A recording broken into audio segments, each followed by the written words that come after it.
Hello guys, welcome to Hedgehog Tech. In this video I'm going to show you how can you convert your Word files into PDF or that's it. It's quite easy actually.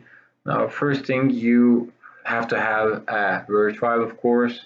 Here I'm going to open a resume template. Let's assume it's our resume and I'm going to change Hedgehog Tag. And to prevent someone to edit your resume or change anything you don't want, I'm gonna send it by converting it to PDF.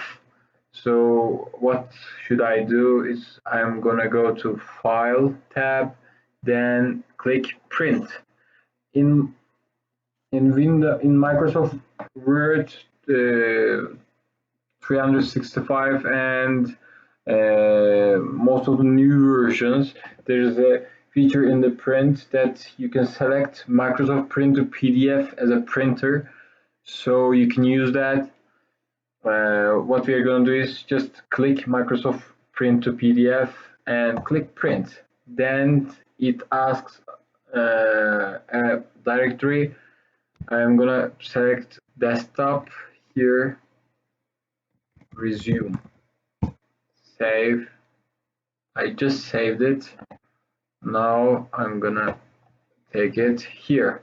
Here's my resume. I'm opening it, and here you can see it's in a PDF file. Okay, not a PDF file, it's PDF file. Don't misunderstand that. Okay guys, thank you for watching and goodbye.